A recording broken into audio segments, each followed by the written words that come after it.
Hi guys, Geoffrey here. In this video, I'm going to show you what you can do when you're dealing with a very emotionally unavailable partner or someone who's just stonewalling you in the relationship. And be sure to stick around to the very end of this video because I realized how controversial this video will be. Anytime I make a video about stonewalling, a lot of people just get really riled up with my ideas. But I want to show you here why a lot of advice around this topic you get are actually quite useless, but also can be very toxic as well. And I want to show you all the advice that I give all my clients that actually works, that actually helps them break through, and hopefully to show you a whole new way, a whole new methodology of how you see this and how you approach this issue as well. And if you're new to this channel, my name is Geoffrey and I help men in long-term relationships or in marriages with the right skills, with the right mindsets to be able to design a thriving relationship for yourself. So if you want more content on this topic, be sure to subscribe to this channel and also click that bell button as well to be notified when I post new videos every single week. And in the meantime, before we begin this video, I want to let you know that the free masterclass on the 5 proven steps to rebuilding your relationship from the ground up is still open. So if you want to join that masterclass or if you want to explore our relationship survival program, then be sure to stick around to the very end of this video for the announcement on how you can join that masterclass. So I want to start this by telling you about what most people's advice around stonewalling or dealing with an emotionally unavailable partner looks like.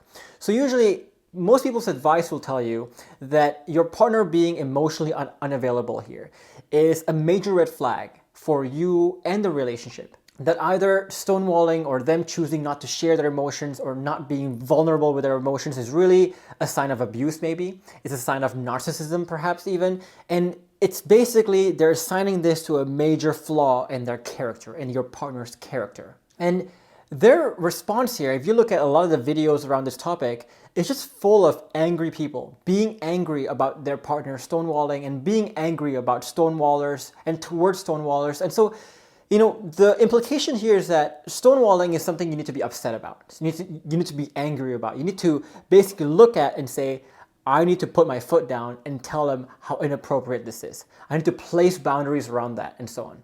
And essentially any advice that goes contrary to this piece of advice, and people get upset. I mean, I can already sense here, by making this video, I can sense all the Karens and Kens around me just radiating all the hate already. So the first mistake here, and the reason why this advice are often useless and can be quite toxic, just to start off with, is that the biggest mistake people make here is deducing intentions from actions, which is always dangerous to do. For example, someone donates $1 million to charity, which is an action. What we must understand though here is that one action can have very different intentions. One intention could be that they just want some PR, they want some fame, and they want to get money and some recognition out of this.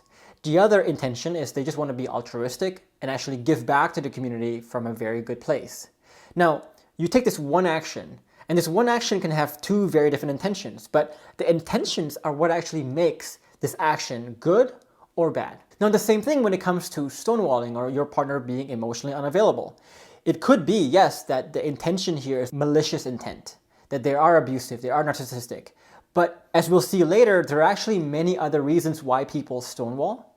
Alternative reasons why people stonewall that always doesn't require them to be malicious here. So here, I just want to open your eyes to the possibility that there may be other reasons for why people stonewall, and it's not always wise to deduce intent from actions. In this case, the intent of maliciousness, of abuse, of narcissism from the action of stonewalling or being emotionally unavailable. I think it's dangerous connection to do that because you're going to be making a lot of mistakes here and making the wrong diagnosis most of the time. Now, the second point I want to make here, and this can be very, very controversial, I realize that, is admitting also that you yourself have most likely stonewalled someone else, some people, many times throughout the course of your life. And before you go to the comment section and spread all the hate, I just wanted you to bear with me for a bit here because imagine here that you're dealing with someone very, very difficult. Maybe it's a difficult boss, a difficult family member, a difficult person in general.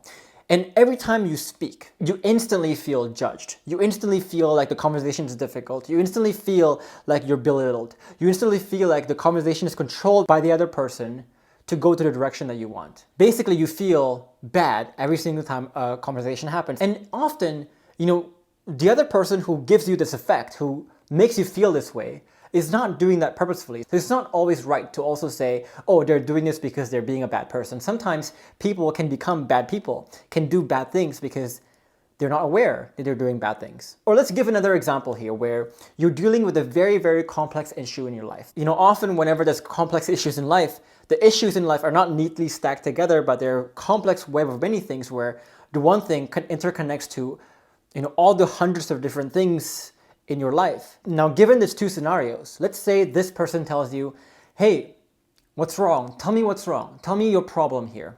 Tell me your problem with me, whatever it is. Would you actually be open to having a conversation with that person? Or have you ever responded by saying, for example, I don't know where to begin. It's okay, to forget about it, don't worry about it. Oh, it's nothing, right? So here, when you respond in these ways, you are stonewalling.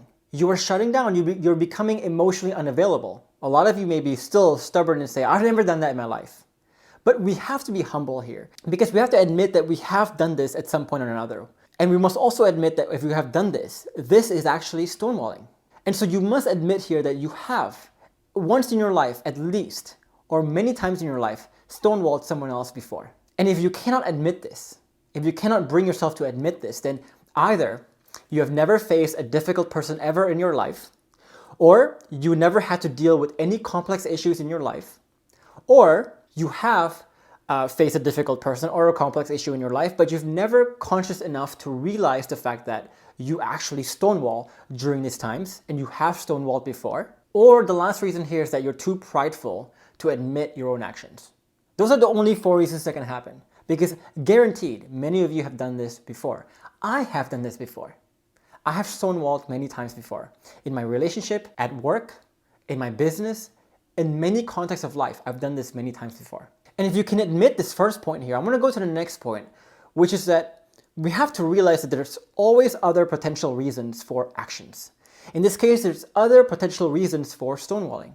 Because if you look back into the moments you have stonewalled yourself, are you a bad person? Are you doing this out of malintent?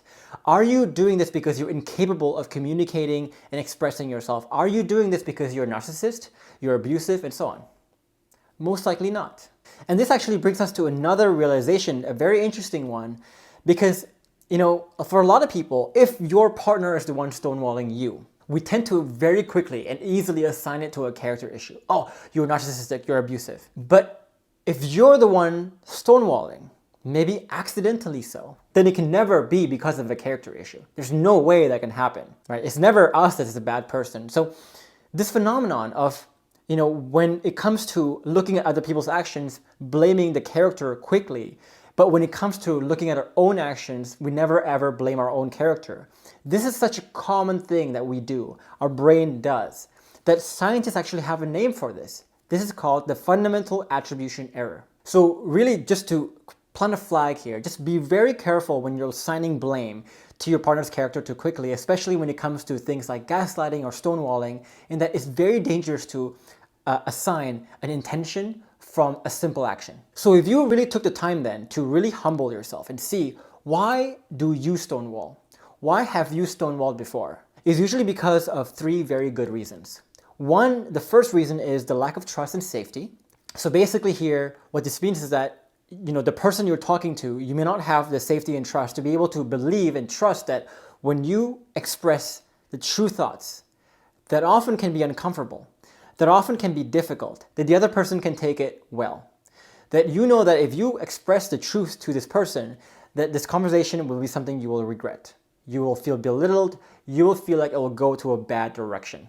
Or it could be that if you express yourself to this person would not be able to have the capacity or the ability to understand you on a very deep level. So what is the point of even expressing something to this person?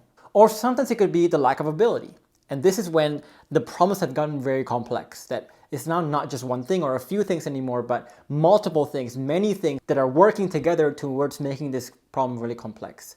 So usually when this happens, people might ask us, hey, tell me what the problem is. And you go, I don't know, man, it's fine, it's nothing. Because you don't even know where to start often. So you have to admit here that there are other potential reasons of why people become emotionally unavailable, other than just narcissism or abuse or blaming it to some other character issue. And a lot of you may still, to this point, still be a bit stubborn around seeing this as your partner's character issue. But I want you to understand that your stubbornness around this is precisely why you've been struggling to open your partners up. Because once you fall into the trap of the fundamental attribution error, the FAE here, your viciously negative cycle will start to play out. So it starts here, step one, with you falling for the FAE bias. So here's what most people say at this point. They say, well, maybe some people shut down for different reasons. Maybe I shut down for different reasons, but I know my partner. My partner doesn't shut down because of those reasons. He's an asshole. He is really bad. He's a narcissist. He's abusive, what have you. Place the labels on your partner. Another thing that people say right now is, Jeff, how dare you justify and victimize the victim? How dare you glorify and allow the abuse of stonewalling and so on? So essentially here, most people listening to this video are going to be dead set on their existing diagnosis, which is that this is a problem with their partner's character. That if your partner shuts down and stonewalls you, that they're narcissistic, they're abusive, and they have some really bad character traits here. Now, when you do this, when you start to blame someone's character, then this brings you to the next step of the degradation process, which is the trap of blaming character. Because when you blame someone's character like this, whether purposefully or subconsciously, you will naturally get upset and feel like a victim. Because if you choose to interpret this as your partner being abusive, you will get upset. You will lose your bulletproof vest. You will lose your emotions a bit. And when you do this, your partner will get defensive.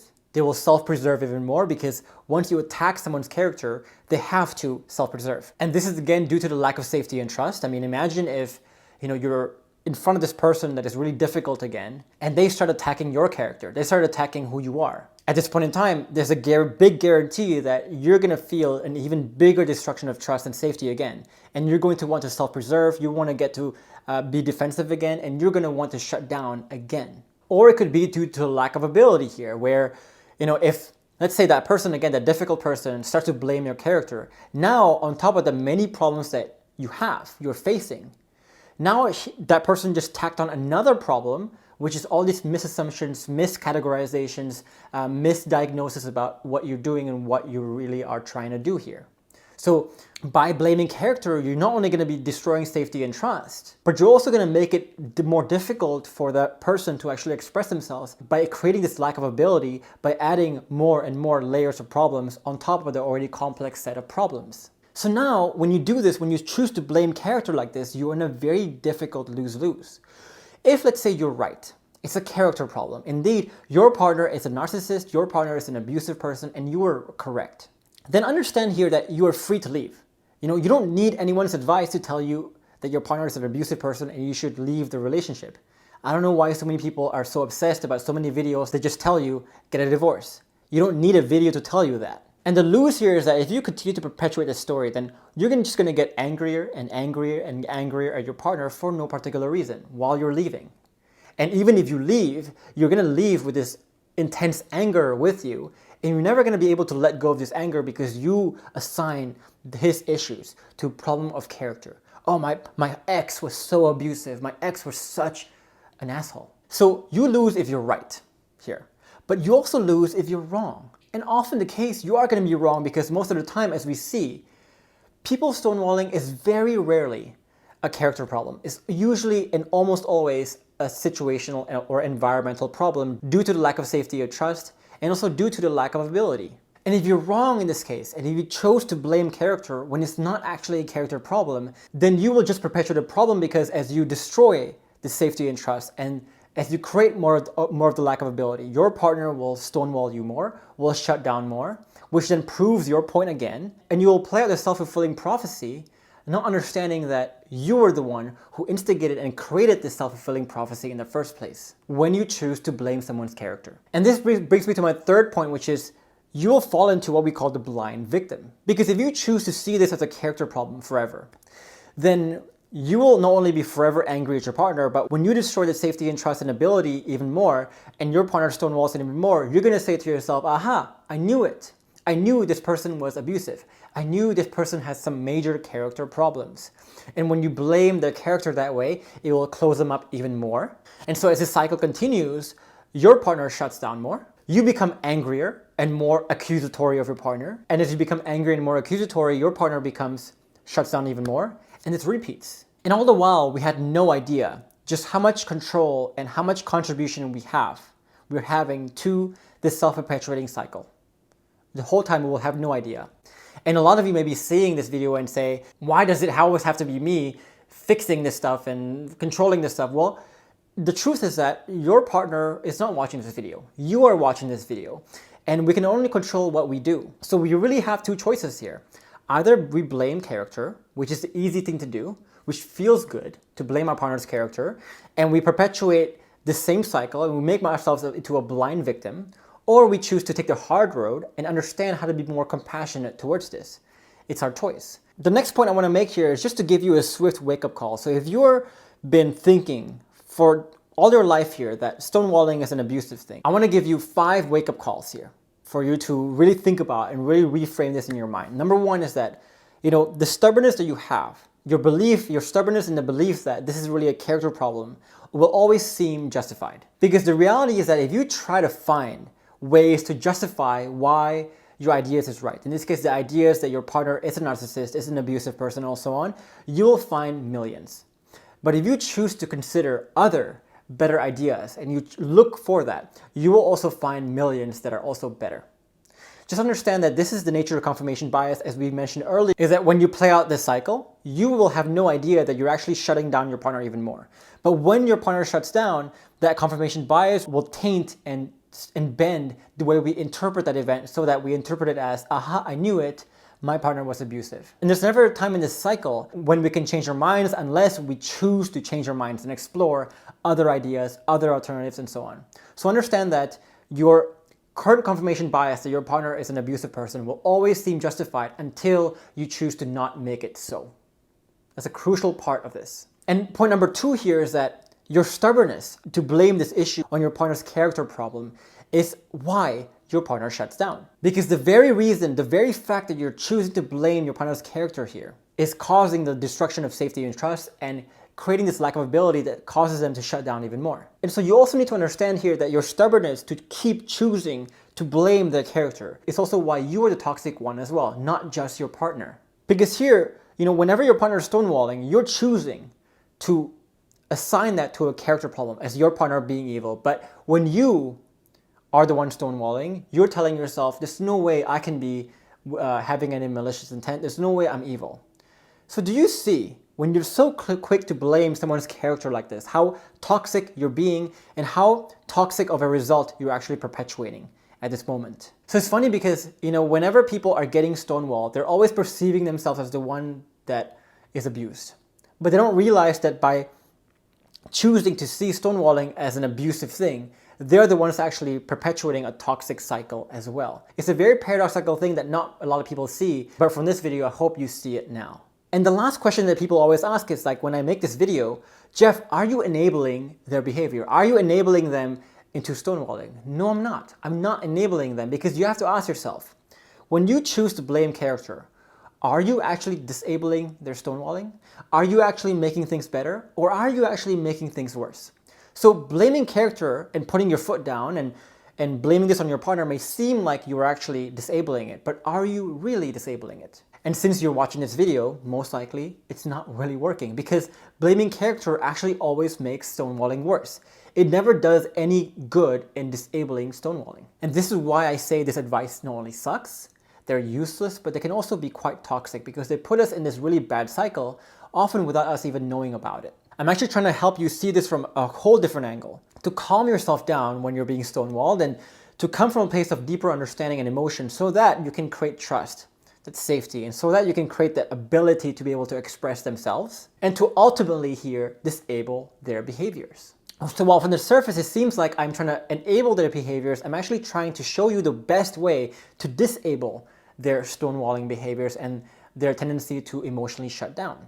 So what can we do then? What can we do to start to break through the stonewalling? Now, I can't discuss everything in this one video, so I'm going to create another video here next week to where I want to talk about this in a very deep manner as well. But in our Relationship Revival program, this is the types of mindsets, the types of paradigm shifts that I want to be able to equip you, and I want to give you many, many more of this. They can allow you to see yourself, your relationship, and your partner in a completely different light. And this is also how a lot of my clients can start out in very hopeless or very dire situations, and yet they're able to gain not only massive transformations in themselves, but also massive transformations in their relationship and in their partner as well. Because here they're really understanding the mechanics and the psychology of the human psyche. And we're also grasping them to such a deep level that we understand the main principles behind those. And we're using this to guide the way we think and also the way we act, to not only change the way we respond, but as we change the way we respond, we also find that our partner's behavior changes as well. So if you want more information on this, if you want to learn more about this, then be sure to join me in my free masterclass on the 5 proven steps to rebuilding your relationship from the ground up. In that masterclass, I will show you the exact process that all my students have used to get the relationship from the brink of a divorce to a thriving place that it is now. So if you want to join that masterclass, or if you want to apply for the Relationships Rebel program, then you can click the link above my head or also down below this video as well. And if you're looking for a free guide that can show you one of the many frameworks that we talk about in our program to allow you to guide conversations in a way that can take it to a deeper understanding and a deeper creation of safety as well, then you also want to download the guide I have for you above my head or also down below this video. And finally, if you want to join a community where you can talk about your issues, you can talk about your thoughts and concerns and questions, and have a member of my team or other members of the community respond to you and give you clarity, then you can also join my free Facebook group down below this video. For now, if you have any questions or any comments about this video, feel free to leave a comment below. I would love to hear from you. And if you enjoyed this video, if you found it eye-opening, then subscribe to this channel and click the like button as well, as that really helps the channel out in the long term. For now, I will leave you with these 2 other videos on more skills and more mindsets that can allow you to design a thriving relationship for yourself. For now, I will see you in the next video.